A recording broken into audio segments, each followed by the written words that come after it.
graça, a bondade, a retidão do Senhor Jesus Cristo seja sobre todos nós, sobre todos aqueles que nos acompanham pela internet, e que Deus, o Senhor, fale o seu coração nessa noite. Vamos orar mais uma vez? Ó Deus, pedimos que o Teu Santo Espírito venha falar conosco, que a Tua palavra não somente chegue aos nossos ouvidos, mas que, entendidas pelo coração, sejam vividas.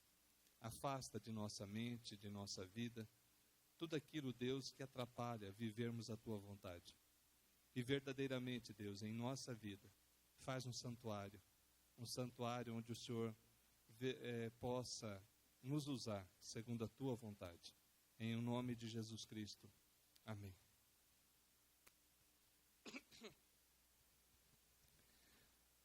Uma das coisas mais comuns de nós vermos na televisão no final do ano é as famosas retrospectivas.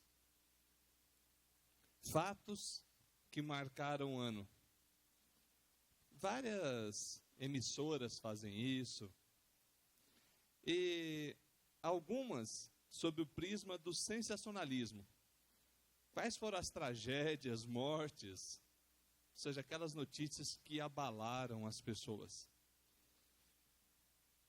Outras fazem também uma retrospectiva, olhando as celebridades, ou os acontecimentos no meio das celebridades.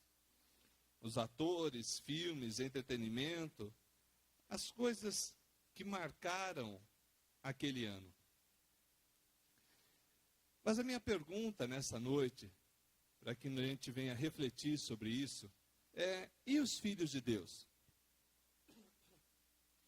Qual deve ser a retrospectiva dos filhos de Deus?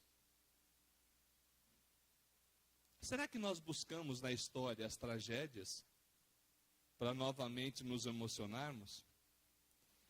Será que ficamos olhando as celebridades para nos entretermos? Será que a nossa vida vai naquela filosofia popular e barata de vou vivendo? Sem me importar o que aconteça, sem importar o que eu faço?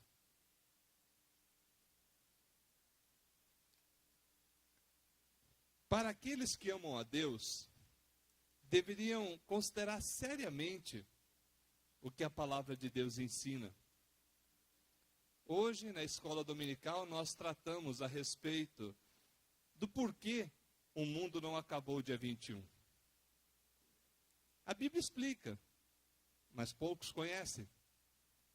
E por que não conhecem? Porque não querem. Está disponível. Se você tem dificuldade de estudar a Bíblia sozinho, a escola dominical é para isso. Para que você tenha um auxílio na compreensão das Escrituras. E hoje nós demos uma passada breve no porquê o mundo não podia acabar dia 21. Abordando um pouco dessa ideia popular sobre uma falsa profecia maia. Porque eles nunca profetizaram isso. Foi a compreensão, a interpretação popular que chegou a essa conclusão. Ainda que eles também crescem no fim do mundo. Mas, e nós cristãos, o que fazemos? Você, filho de Deus, ao findar de um ano, qual é a tua atitude? Não são poucos nesse período que foram passear. Presta atenção, não estou dizendo que é errado passear. Não vai condenar os nossos irmãozinhos que não estão conosco hoje. Mas o passeio, o entretenimento, nunca pode estar acima do teu compromisso com Deus. Ou fazer com que a diversão coloque Deus de lado sem se importar o que está fazendo. Quantas e quantas pessoas nessas festas em final de ano se embriagam? causam vergonha para a sua família, causam vergonha para si mesmo. Alguns chegam a fazer o absurdo de ofender as pessoas que mais amam. Recentemente aprovada essa lei, que põe mais rigor à lei seca, parece que não resolveu muito, não. Alguns insistem, mesmo olhando todas as tragédias que já aconteceram, em beber, bebida que embriaga, evidentemente, e dirigir. E claramente já foi comprovado, isso não vai dar certo. Você pode passar um dia, 2, sem que aconteça nada. Mais dia, menos dia, vai acontecer uma tragédia. Mas, pastor, o senhor está falando de pessoas não cristãs? Eu queria acreditar nisso. Eu queria acreditar que isso que eu estou dizendo não abrange o lar de alguns cristãos. Mas não posso. Não posso porque, como pastor, como líder, nós sabemos que tem pessoas que vivem ainda num lar misto, ou pessoas que, mesmo se dizendo cristão, ainda está dividida entre 2 senhores. Não dedicou-se somente a Deus. Por isso ainda tem condutas e procedimentos que causam vergonha a si mesmo, a sua família e principalmente contra Deus. Mas queremos nessa noite, nesse dia que Deus preparou, analisar qual seria a retrospectiva correta, ou a retrospectiva que leva a uma vida com Deus. Olhando para um exemplo muito interessante das Escrituras, uma celebração de Ano Novo das Escrituras. Essa semana me escreveram falando que não existe mandamento bíblico para comemorarmos o Natal. É verdade, não existe.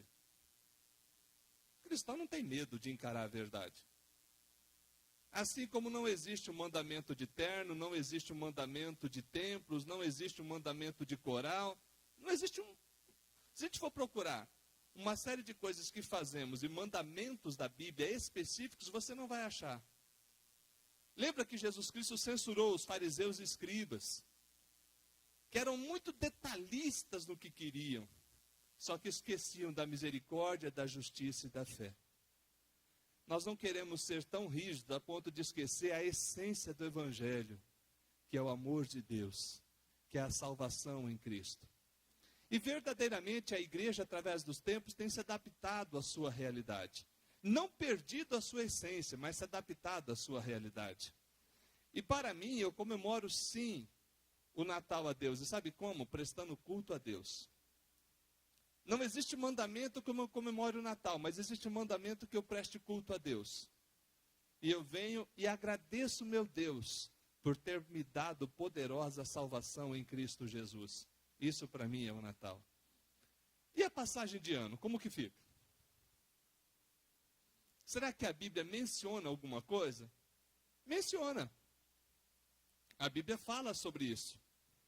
Mas não no sentido de pegarmos o texto bíblico e aplicarmos à risca a nossa vida.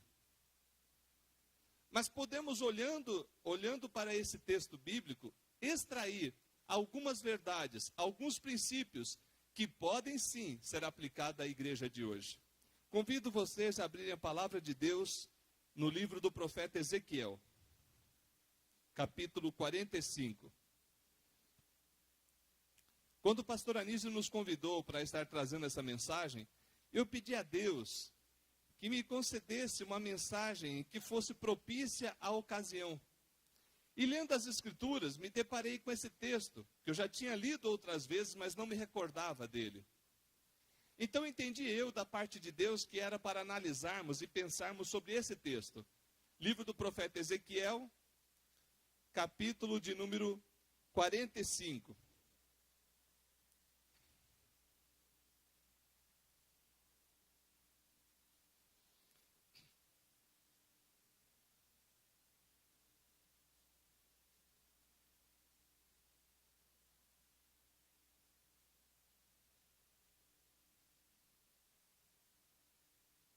Ezequiel, juntamente com Jeremias e outros profetas, anunciavam à nação de Israel que eles deveriam se arrepender, que eles deveriam voltar-se para Deus.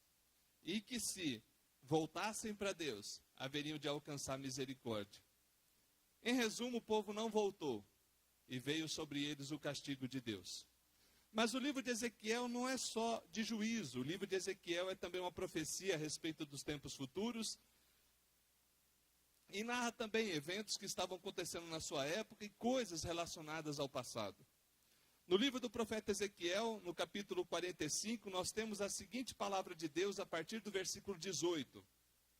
Ezequiel, capítulo 45, a partir do versículo 18. Diz assim a palavra de Deus: Assim diz o Senhor Deus, no primeiro mês, no primeiro dia do mês, tomarás um novilho sem defeito e purificarás o santuário. O sacerdote tomará do sangue e porá dele nas ombreiras da casa e nos 4 cantos da fiada do altar e nas ombreiras da porta, no átrio interior. Assim também fará no 7º dia do mês, por causa dos que pecam por ignorância e por causa dos simples. Assim expiareis o templo. Ora, quando ele fala do primeiro dia do primeiro mês, está falando do início de um ano, de um início do ciclo, que para os judeus começou em setembro. O calendário dele é diferente do nosso. Mas o princípio é o mesmo. Havia uma necessidade de reflexão. Havia uma necessidade de dedicação a Deus. Nós lemos aqui no início do culto a respeito de que Jesus Cristo é o superior, é o sacrifício superior. É aquele que é poderoso para realizar o sacrifício de uma vez por todas. Mas vamos analisar um pouco esse texto e ver quais as lições podemos tirar para a nossa vida. Primeiro,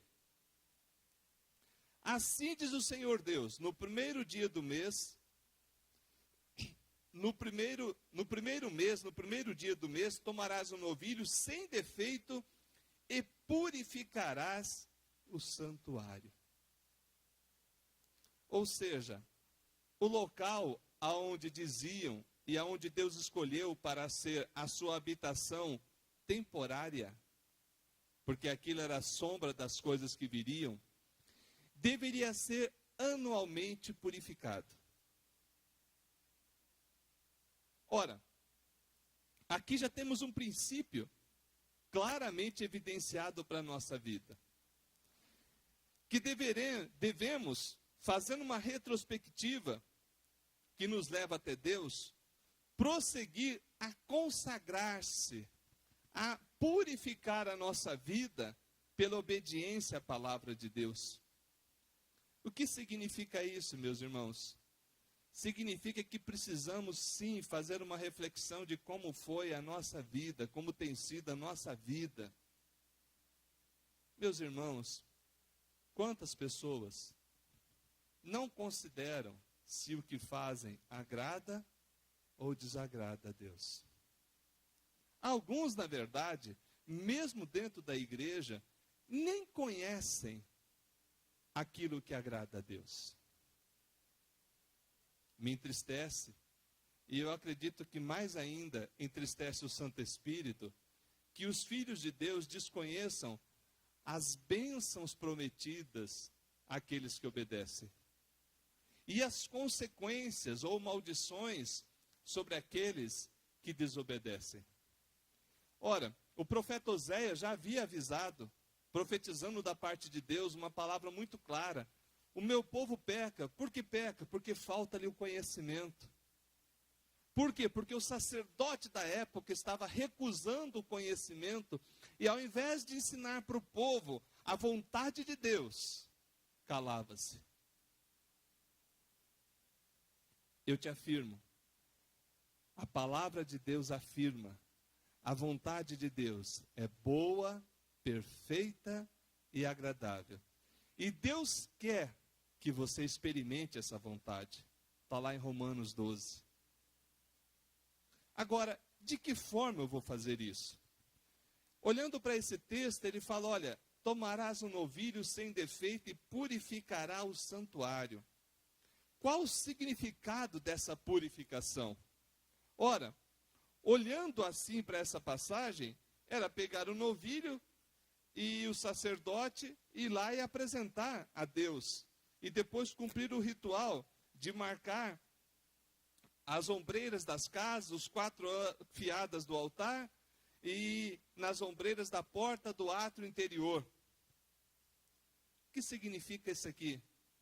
Significa que haveria de ser marcado com o sangue de um puro aqueles que eram considerados impuros.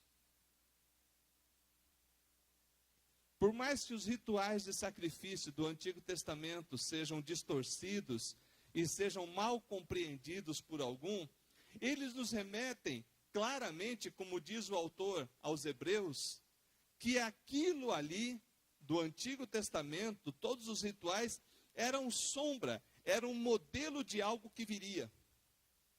Eu sempre recomendo para aqueles irmãos que têm dificuldade de entender o Antigo Testamento, leia a carta aos Hebreus. Se você ler a carta aos Hebreus com cuidado, com carinho, você vai entender claramente o Antigo Testamento. Que todos aqueles rituais tipificavam, apontavam, simbolizavam o sacrifício perfeito que viria. Por exemplo, esse sacrifício do novilho tinha que ser feito uma vez por ano, no primeiro dia, do primeiro mês. É o que diz aqui o texto de Ezequiel. Ora, nenhum de nós faz esse ritual hoje, graças a Deus. Graças a Deus. E nem deve fazer. Porque o sacrifício perfeito já foi apresentado, como nós lemos no início. E esse sacrifício perfeito é Jesus Cristo. Mas como então essa palavra se aplica à minha vida? Primeira coisa que você tem que entender é sobre aonde que é o santuário hoje. O santuário são essas paredes aonde estamos reunidos? Não. Inclusive esse prédio é alugado. Nós podemos estar aqui hoje e quem sabe daqui 5 anos num lugar bem maior. Não é o lugar aonde estamos. O santuário, segundo a Bíblia, é aonde habita o Espírito Santo, é o teu coração, é a tua vida. Logo, quando fala de purificação do santuário, está falando de purificação da nossa vida. Ora, e de que forma eu e você podemos ser purificados? Diz a palavra de Deus, se confessarmos os nossos pecados, Ele é fiel e justo para nos perdoar os pecados e nos purificar de toda injustiça. 1 João capítulo 1, versículo 9. Essa retrospectiva que leva a vida deve considerar em primeiro lugar esse fato, consagrar a Deus, purificar o santuário. E se o santuário no Novo Testamento sou eu, se você é a habitação do Espírito Santo, conforme diz a palavra, nós devemos purificá-lo. E de que forma? Pelo arrependimento, pela fé, pela confissão, pelo quebrantamento. Me assombrou uma vez, quando eu estava conversando com um grupo de irmãos, ou pelo menos que se diziam irmãos, que não entendiam a necessidade de arrependimento. Eu não sei que evangelho que pregaram para eles, mas eles não tinham conhecimento de que precisavam se arrepender de pecados e crer em Jesus. Diziam-se crente. Aí eu falei, meu Deus, será que eles só estão numa igreja? Será que esqueceram de ensinar a palavra, não tem a palavra, ou essa igreja não é cristã? Porque se olharmos, por exemplo, para a mensagem do Senhor Jesus Cristo, quando ele começou o seu ministério público, ele disse o quê? Arrependei-vos e crede no Evangelho. Ou seja, arrependimento e fé. E todos nós que queremos a nossa vida purificada, devemos lembrar desse ato. Ora, O que nós fazemos, ou pelo menos deveríamos fazer todo dia? Autoexame espiritual. Senhor Deus, ajuda a trazer à minha mente as coisas que eu fiz e que desagradaram o Senhor. E as coisas boas que o Senhor manda fazer e que, tendo oportunidade, eu não fiz. E à medida que Deus traz à tua mente, confesse. Fala: Deus, é verdade. O que o Senhor diz é certo e o que eu fiz é errado. Me perdoa. Com isso, você vai estar purificando o santuário. Você vai estar buscando a marca do Cordeiro que já existe na sua vida para transformar, para tirar toda impureza. E a injustiça que diz lá o texto de 1 João, não é a injustiça que você sofreu, mas principalmente a injustiça que você praticou, de não dar a Deus aquilo que você disse que ia dar. Por exemplo, qual foi a última vez que você confessou a Deus que o ama pouco? Não, pastor, isso não precisa confessar. Ok, então vou te lembrar de um mandamento. Amarás o Senhor teu Deus de todo o teu coração, de toda a tua alma, de todas as tuas forças, de todo o teu entendimento. Você ama a Deus nessa dimensão? E aí eu tenho que chegar para Deus, Senhor, me perdoa, porque eu te amo, mas ainda não é o tanto que o Senhor merece. Me ajuda a te amar mais. Purifica-me, ó Senhor Jesus. Amarás o teu próximo como a ti mesmo. Senhor Jesus, me perdoa, porque eu não estou conseguindo amar o meu próximo, buscar o bem do meu próximo, tanto que o Senhor manda. E me perdoa também, Deus, quando eu me deprecio, sendo que o Senhor me deu valor. Pastor, é pecado eu não me amar? É. Não estou falando daquele amor arrogante, aquele amor de pessoa que se acha que é o dono da cocada, né? O rei da cocada. Estou falando daquele amor natural de você saber que é um filho amado de Deus e sentir esse valor que você tem e viver esse valor que você tem. Então essa purificação do santuário que está falando Ezequiel pode ser aplicada à nossa vida nesse sentido. A Bíblia Sagrada diz que quem fazia esse ritual era o sacerdote. Ora, e o que a Bíblia diz no Novo Testamento? Que Deus nos fez um reino de sacerdotes ao Deus Altíssimo. Eu e você podemos apresentar a Deus, conforme eu preguei aqui outro dia, sacrifícios de louvor, que é fruto de lábios que reconhecem a Jesus como seu Senhor e Salvador. Mas vamos adiante. Quando ele fala aqui também que o sacerdote tomará do sangue e porás nas ombreiras, assim também farás no 7º mês, por causa dos pecados de ignorância. Gente, como é que eu posso pecar não sabendo? A Bíblia diz que a gente peca não sabendo. Porque o desconhecer também é pecado. Deus dando condições de que você saiba, e você se recusando a conhecer. É interessante que os pecados de ignorância deveriam ser purificados no meio da igreja. O que seriam esses pecados de ignorância hoje? É as atitudes minha, da liderança, tua, que ofendem a Deus e que a gente acha que tudo bem, que não tem importância nenhuma. Mas para Deus é ofensa. É interessante quando ele fala por causa da ignorância, por causa do simples, ele está se referindo àqueles que desconhecem ou àqueles que por simplicidade ignoram aquela norma. Só que perceba, por exemplo, vamos dar um exemplo simples, que alguém não soubesse dessa nova multa da lei seca, enchesse a cara, ficasse bêbado, saísse dirigindo. Quando o guarda parar, ele simplesmente vai falar para o guarda: eu não sabia. Aí o guarda fala, então tá bom, já que você não sabia, você pode ir embora, certo? Errado, irmãos. Errado. Ele vai ser multado do mesmo jeito. Porque a lei, uma vez feita, deve ser tomado conhecimento por aqueles que interessam. Se você não sabia dela, o problema é teu, porque a lei existia. Ora, do mesmo sentido a lei de Deus. A ignorância não inocenta o culpado. Você desconhecer o que Deus manda, não torna você inocente. Do outro modo, seria melhor que ninguém conhecesse. Não é verdade, Jack? Então, ora, se a ignorância fosse capaz de inocentar alguém, era melhor não anunciar a Bíblia para ninguém. Mas pelo contrário, a ignorância ou a simplicidade não anula o fato de que Deus tem preceitos e quer que a gente os cumpra, e cumprindo vai ter bênção em nossa vida.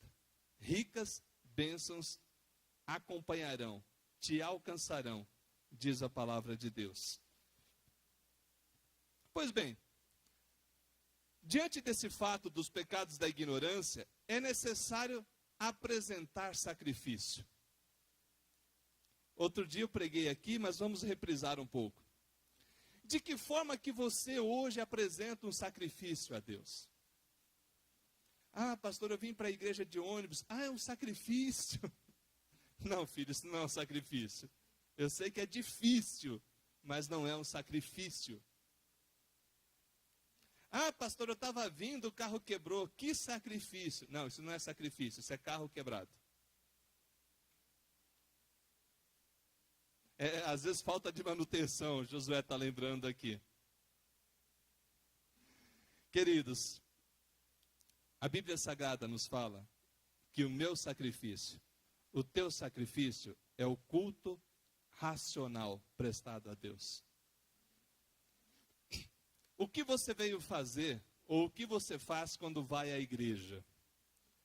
Pastor, eu vou lá para ver a roupa dos outros. Tem misericórdia, hein? Tem misericórdia. Pastor, mas tem hora que não dá para deixar de reparar que a roupa está diferente, está bonita, está feia. Se você tem esse problema, senta aqui nas primeiras fileiras para não ver a roupa de ninguém. E se ficar criticando a roupa do pastor, você vai ter consequência. Que às vezes ele é meio atrapalhado no vestimento. Não o pastor Anísio, eu. Mas vamos lá. Você não vai à igreja para ficar olhando a roupa dos outros. Você não vai à igreja para fazer um comentário negativo sobre aquilo que foi ensinado. Pelo menos a Bíblia Sagrada me ensina que quando o povo de Deus se reúne, reúne para adorar a Deus, prestar culto a Deus. De tal forma que, quando o texto fala de fazer esse sacrifício, que o sacerdote tomará do sangue, ele está fazendo uma referência ao culto a Deus. De maneira que o culto a Deus, ele é prescrito pela palavra. Eu venho, apresento a Deus as minhas orações, apresento a Deus os meus louvores, a minha adoração, e ouço e medito também nas Sagradas Escrituras, recebendo a palavra dele no meu coração. Isto é sacrifício que agrada a Deus.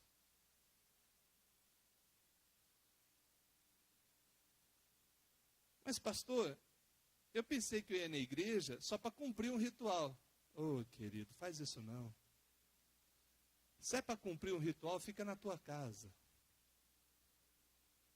Porque se for um ritual vazio, você está perdendo uma grande bênção. Se prepara e venha adorar o teu Deus.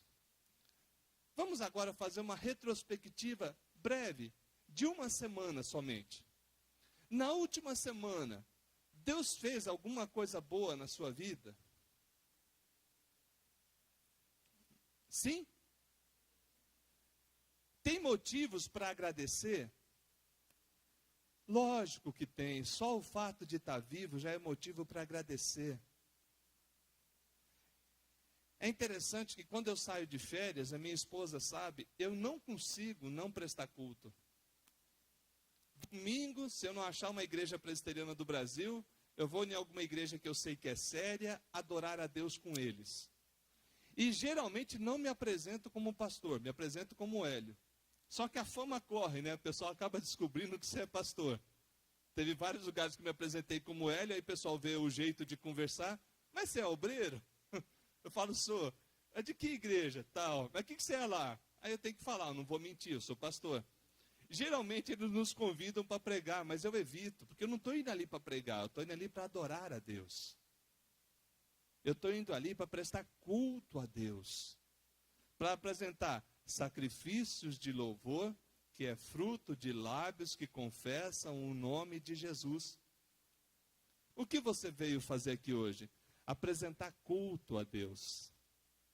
Você veio cultuar a Deus. Por quê? Porque Deus é bom e a sua misericórdia dura para sempre. Nós cantamos uma música aí que eu acho interessante. Eu acho que a gente tinha que fazer um estudo antes de cantá-la. Se diante de você tiver um grande obstáculo, tipo um mar, e atrás de você tiver vindo uma multidão para te matar, e de repente o mar se abrir, você vai ficar ali chorando as mágoas e não vai atravessar, né? Rapidinho você vai pulando, gritando, dando glória a Deus e ó, atravessa. Aquela música está falando lá da passagem dos filhos de Deus pelo Mar Vermelho. E eu tento imaginar aquela cena, e é aquilo mesmo. Pulando, cantando, com alegria, mas fugindo ali, aproveitando o livramento que Deus estava dando. Meus queridos, a retrospectiva que leva a vida necessita, em segundo lugar, que nós adoremos a Deus. Nós precisamos apresentar o verdadeiro sacrifício a Deus. Que agora no Novo Testamento, não é o sacrifício de um animalzinho. Não é um sacrifício tipo estava sendo mostrado no Antigo Testamento. O sacrifício meu e teu é o culto racional que prestamos a Deus. É o sacrifício de louvor, que é fruto de lábios que confessam o nome de Jesus. Mas por último, o que a gente deve pensar nesse texto? Deve considerar a nossa natureza caída. Você acredita, irmãos, que tem pessoas dentro da igreja que se acham tão boas que Deus fez um ótimo negócio salvando? É um negócio meio esquisito assim. Tipo assim, eu merecia o céu. Deus viu que eu merecia e me deu o céu. É lógico que essa pessoa não conhece a Bíblia. Porque se conhecesse a Bíblia, não falaria uma besteira dessa. Irmãos, ninguém merece o céu. O céu do nosso Deus, ou o reino dos céus, trazido por Jesus Cristo, implantado por Jesus Cristo, é um presente. Não é porque você merece, é porque Ele quis dar. Mas houve alguém que mereceu? Sim, Jesus. O eterno e bendito Filho de Deus mereceu por você, por mim. E ao conquistar, Ele nos deu, compartilhou conosco essa conquista. Por que é importante você entender isso? Meus queridos, se você não reconhecer quem você é, talvez você nunca busque a santificação e a comunhão com Deus. Quem é você na presença de Deus? Você é amado e querido de Jesus? Sim. Mas é um amado e querido pecador perdido, que estava perdido e foi salvo. Que estava sem esperança nesse mundo e Deus trouxe esperança. Que vivia em diversos conflitos e Deus trouxe não só a resolução dos conflitos, mas trouxe a esperança de novos céus e nova terra onde habita a justiça. Jesus trouxe para mim e para você uma esperança que antes nós não tínhamos. A esperança de uma comunhão perfeita com Deus. Que a nossa comunhão com Deus era muito esquisita. Eu não vou dizer por tua vida, eu vou dizer pela minha vida. Que só buscava a Deus a hora que a coisa apertava. A hora que estava difícil, corria para fazer algum ritual religioso que lhe fosse favorável. Mas depois de conhecer o Altíssimo, de conhecer a salvação de Cristo, nós não procedemos mais assim, porque a gente reconhece a nossa natureza. E de que por causa da nossa natureza, só o sacrifício perfeito pode nos purificar. Por isso que era feito o ritual ali de purificação do altar, purificação das casas, do átrio. Mas de tal maneira que o templo precisava ser purificado. Vamos pensar agora no sentido de análise deste ano. Como que o cristão deve fazer a sua retrospectiva? Eu vou te dar uma dica, vou fazer algo que geralmente eu faço. Deus, esse ano aconteceu isso, isso e isso. Eu realmente procuro ver os fatos que mais marcaram a minha vida, tanto no sentido bom, como no sentido errado. Pastor erra? Erra. E se você vê um pastor que diz que não erra, sai fora dele, tá? Não é pastor. Pastor que quer manter uma imagem de que ele não erra, eu diria que é quase um falso profeta. Por quê? Porque a Bíblia Sagrada diz que não há homem sobre a face da terra que faça o bem e não peque. E se ele diz que ele não peca, ele está falando que a Bíblia é mentirosa. Então eu pego e faço uma reflexão. Deixa eu ver aonde que eu errei. Será que eu errei com a minha esposa? Mas Deus, vai que eu errei, né? Vai que eu errei por ignorância. Me perdoa, Senhor. Perdoa quando eu errei com a minha esposa. Perdoa quando eu errei com a minha igreja. Perdoa quando eu errei com os meus irmãos. Perdoa quando eu tentei ajudar e acabei atrapalhando. Mas eu não posso fechar um ano sem fazer a reflexão. Primeiro, das coisas que eu sei que errei, eu devo pedir perdão. Se eu ainda não pedi, né? Se eu já pedi, tudo bem. Das coisas que eu errei sem saber, eu também devo pedir perdão. Mas não posso ficar só nas coisas que eu errei. Porque o cristão não é só erro. Essa é uma visão deturpada do cristianismo.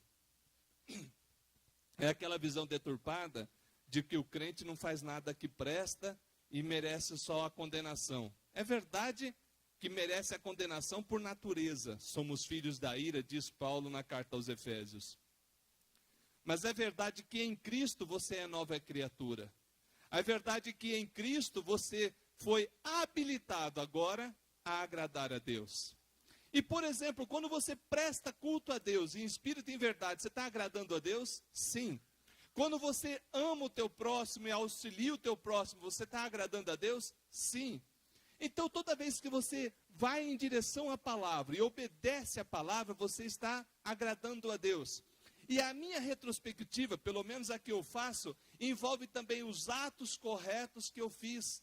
De forma que eu chegue ao fim de um dia, de fim de um ano, e consiga fazer um balanço mais positivo do que negativo. De tal maneira que eu fale, Deus, até aqui o Senhor me ajudou. Louvado seja o Senhor. O Senhor tem me usado, o Senhor tem feito maravilhas. E eu reconheço aquilo que o Senhor tem feito através de mim. Usa-me. Usa-me, Senhor. Eu te agradeço, porque eu, como um vaso na mão do oleiro, tenho sido usado. E quero continuar sendo usado, de tal maneira que o Senhor molde e transforme e me use para a tua glória. Retrospectiva da vida do crente tem que levar para frente. Eu vou repetir. A retrospectiva da tua vida tem que ser uma reflexão bíblica que te leve a caminhar e não a parar.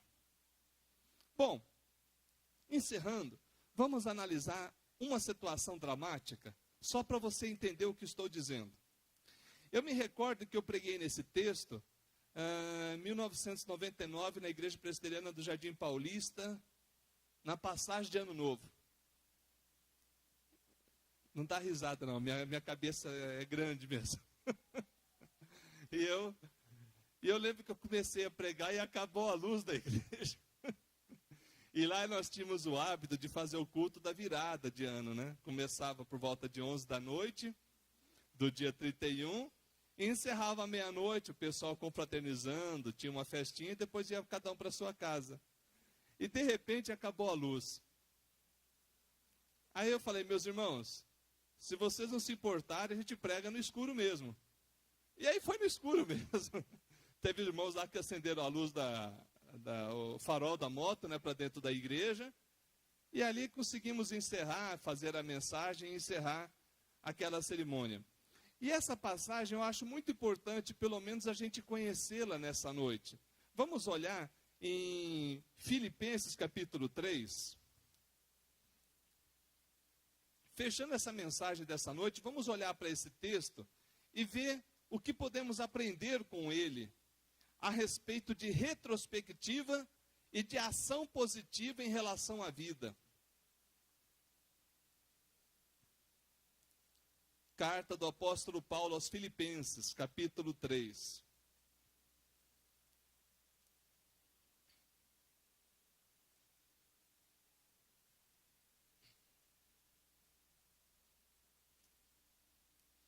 O apóstolo Paulo está fazendo várias instruções para a igreja. Aí no versículo 11 ele diz assim, capítulo 3, versículo 11 da carta de Paulo aos Filipenses. Para de algum modo alcançar a ressurreição dentre os mortos. 12. Não que eu já tenha recebido ou já tenha obtido a perfeição, mas prossigo para conquistar aquilo para o que também fui conquistado por Cristo Jesus.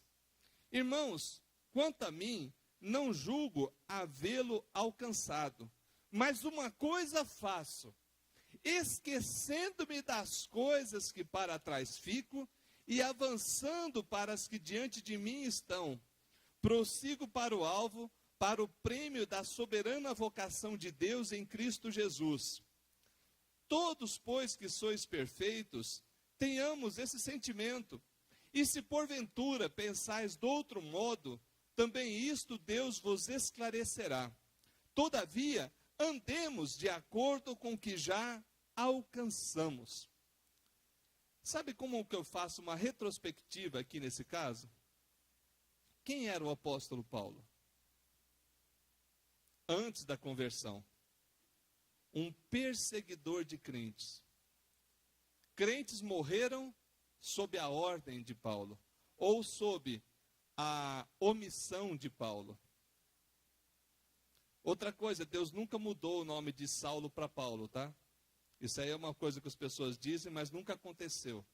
Saulo era o nome dele de nascença e Paulo era o nome que ele usou mais no Império Romano. Houve uma transformação da vida dele? Houve. Uma transformação forte. Mas qual seria a retrospectiva que ele faria? Eu matei gente. Eu matei cristãos. Eu persegui a igreja. Quanta maldade eu fiz só porque a pessoa acreditava em Jesus. Se Paulo fosse viver remoendo o passado, qual seria a vida dele? Uma tragédia. Seria um lip house da vida. Ó vida, ó céus, minha vida não tem jeito, só reclamando. Mas Paulo, purificado por Jesus Cristo, olhou para o poder de Deus que o chamava e falando o quê? Esquecendo-me das coisas que para trás fico, ou seja, Jesus purificou, fica para trás. Prossigo para o alvo. Eu vou caminhando, vivendo, porque eu quero viver intensamente para Deus cada vez mais. Por isso que ele fala, andemos de acordo com o que já alcançamos. De forma que há sempre um crescimento, uma ascendência na vida cristã. É isso que Deus quer para você nessa retrospectiva. Pastor, eu errei, Deus perdoa. Pastor, eu quero viver melhor, Deus ajuda. Pastor, eu quero prestar culto a Deus, o Espírito Santo te assiste. Mas não desista, meu irmão, do melhor de Deus. Não faça da tua retrospectiva uma piada. Não faça da tua virada de ano uma mesmice. Eu quero a cada dia ser o melhor marido, o melhor pastor, uma melhor ovelha. Eu quero que Deus me quebrante e mude a minha vida em tudo aquilo que é necessário mudar. Meu Deus, eu preciso e eu quero. Abra teu coração, peça para Deus. Não se conforme com uma vida menos do que aquela que Deus quer para você. Deus quer para você amor, alegria e paz, gozo no Espírito. Deus quer te dar vida e vida em abundância. Se a tua vida não tem sido abundante, olha para a palavra e vamos buscar em Deus. Retrospectiva tem que ser isso. Eu olho, analiso, tomo atitude e prossigo. Esquecendo do que eu já fiz, porque está purificado em Jesus Cristo. Mas caminhando para frente, porque Deus tem mais e melhor para a minha vida. Aleluia. Retrospectiva que leva a vida é isso. Olhar para o sacrifício perfeito. Purificar o santuário. Analisar o que precisa ser alterado. E prosseguir conforme aquilo que você já alcançou. Que Deus assim abençoe a tua vida. Abençoe a todos nós. Em o nome de Jesus. Amém. Vamos orar. Fique em pé, por favor.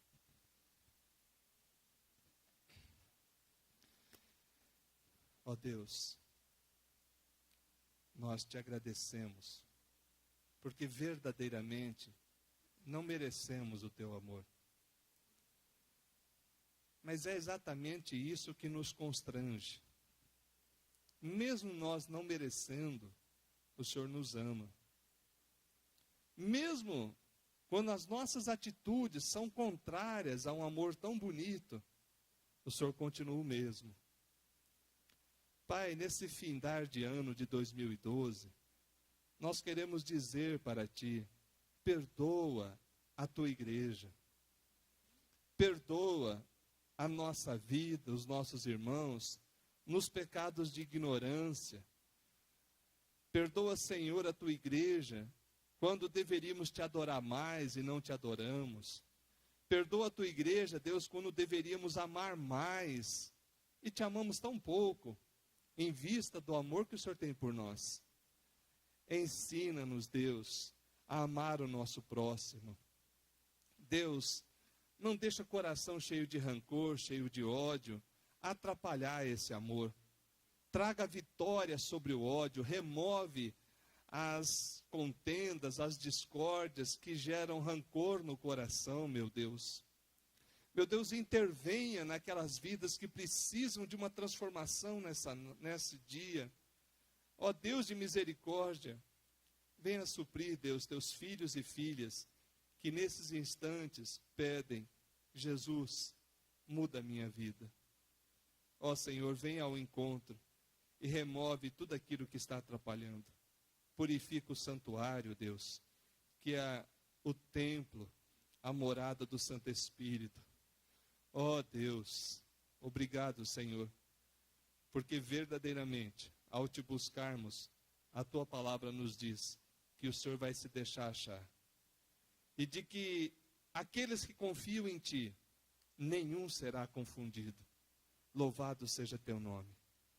Meu Deus, eu peço que essa retrospectiva que fazemos, e que alguns também farão, venha a conduzir a um culto racional de forma que te agrade. Que seja apresentado a ti, meu Deus, adoração verdadeira. Que nós possamos te adorar em espírito e em verdade, conforme a tua palavra ensina. Que a gente venha se submeter aos teus ensinos e amar a tua palavra. E te peço, Deus, olhe para cada família, olhe para cada pessoa que está aqui, para cada membro dessa igreja, visitante. Ó Deus, para aqueles que nos acompanham pela internet, tenha misericórdia e traz um 2013 diferente, Senhor. Que nós possamos verdadeiramente estar numa ascendência, em um crescimento na graça e no conhecimento do Senhor Jesus. Que a nossa vida seja melhor do que foi ontem, mas principalmente no sentido de que te agrade, meu Deus. Pedimos ao Senhor que as coisas que não te agradaram, que o Senhor nos dê o entendimento e nos perdoe. E as coisas que verdadeiramente te agradaram, que a gente prossiga fazendo aquilo que o Senhor se alegra. E agora, meus irmãos, que a graça de nosso Senhor e Salvador Jesus Cristo, o amor de Deus nosso Pai, o consolo, o conforto e a presença do Santo Espírito esteja com todo o povo de Deus, hoje e sempre. Amém. Que Deus abençoe a todos. Poderia sentar?